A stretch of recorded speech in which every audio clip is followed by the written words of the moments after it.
Salam, saudara-saudara yang dikasihi oleh Tuhan Yesus Kristus. Renungan malam edisi hari Selasa 3 Oktober 2023, yaitu terdapat dari kitab Hakim-Hakim 16 ayat yang ke-1 sampai yang ke-22. Masuk dalam dua perikop, yaitu Simson di Gaza dan Simson dan Delila. Saya akan membacakan kembali dari Hakim-Hakim 16 ayatnya yang ke-10 dan 17 bagi kita. Ayat yang ke-10, kemudian berkatalah Delila kepada Simson, sesungguhnya engkau telah mempermain-mainkan dan membohongi aku. Sekarang ceritakanlah kiranya kepadaku, dengan apa engkau dapat diikat.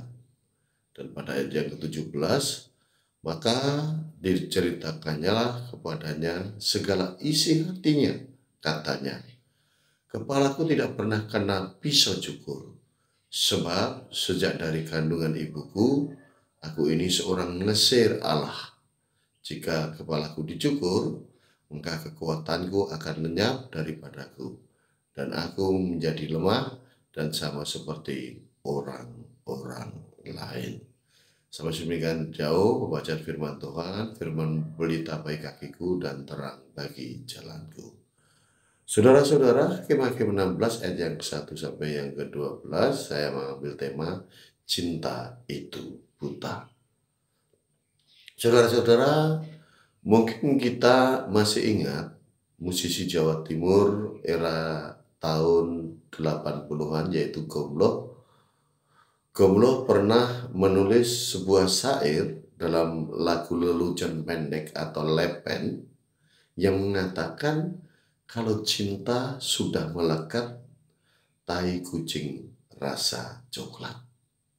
Artinya bahwa kekuatan cinta melebihi apapun, terutama ke arah yang seharusnya tidak terjadi atau tidak dialami oleh sang pencinta.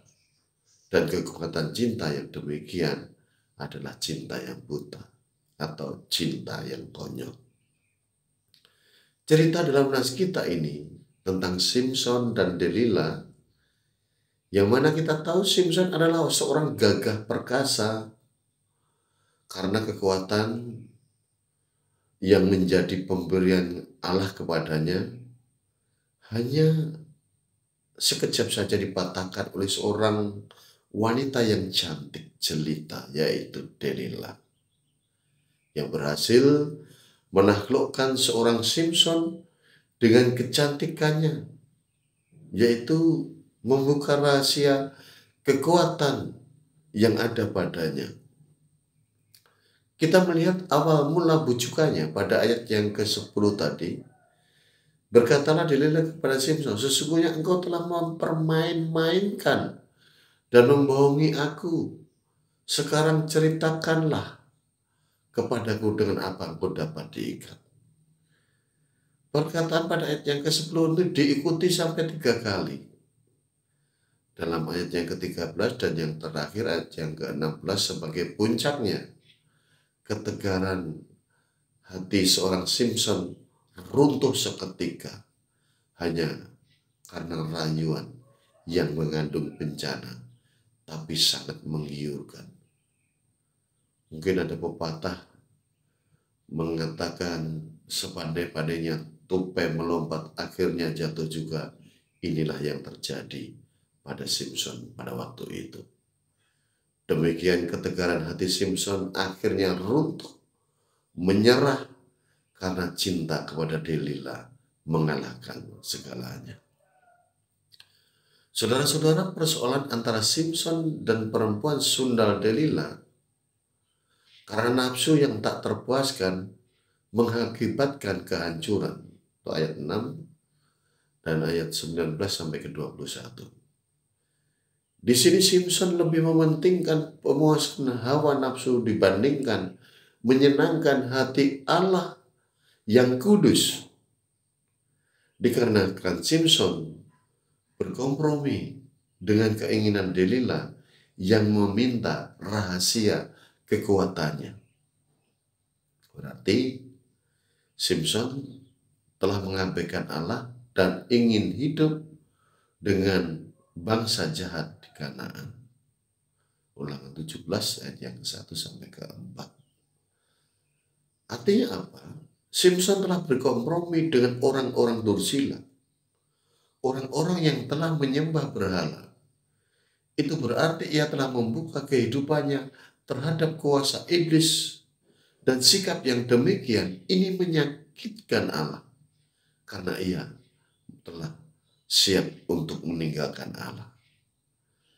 Simson menjadi contoh orang percaya yang mengira Allah akan tetap bersama dengan dia.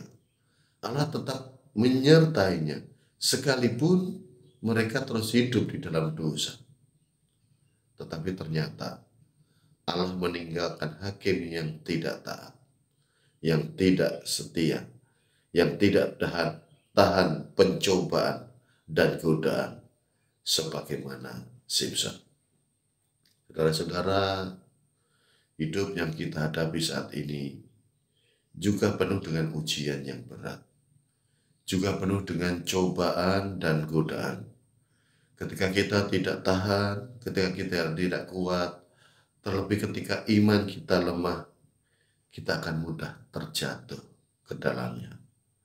Markus 14 ayat yang ke-39 mengatakan, roh memang penurut, tetapi daging kita lemah. Itulah kemanusiaan kita. Sebenarnya apapun yang diperhadapkan oleh dunia ini, dengan segala godaan, dengan segala cobaan yang menggiurkan, yang memaksa kita takluk kepada kehebatan dan kebaikan yang diwartakan atau diperlihatkan, kalau itu bisa membuat kita menjadi menderita pada akhirnya, terlebih karena kita tidak mengandalkan Tuhan dan tidak mempunyai pengharapan dalam kehidupan, maka Yesus katakan dalam Matius 24 ayat yang 13, tetapi orang-orang yang bertahan sampai pada kesudahannya akan selamat. Hal inilah yang harus ada pada kita. Kiranya dengan firman Tuhan ini kita senantiasa diingatkan untuk selalu taat setia hanya kepada Tuhan. Tuhan memberkati kita, Tuhan memberkati firman-Nya. Amin. Mari kita bersatu dalam doa. Terima kasih ya Tuhan atas kasih kemurahan yang Tuhan nyatakan bagi kami. Firman-Mu menyapa kami pada malam hari ini, supaya kami menjadi anak-anak yang taat setia kepada Tuhan. Hidup kami memfokuskan kepada Tuhan. Hidup kami senantiasa menjadi hidup yang berkenan di hadapan-Mu. Hidup yang selalu menjalankan yang terbaik, apa yang Tuhan inginkan bagi kehidupan kami. Hidup yang senantiasa dalam kesucian, tidak dicemari dengan hal-hal yang membuat kami berdosa dan akhirnya jatuh ke dalamnya. Untuk itu ya Tuhan, kami ingin serahkan hidup kami selanjutnya hanya dalam tangan dan pimpinan-Mu saja. Oleh dan di dalam nama Tuhan Yesus Kristus kami berdoa. Amin.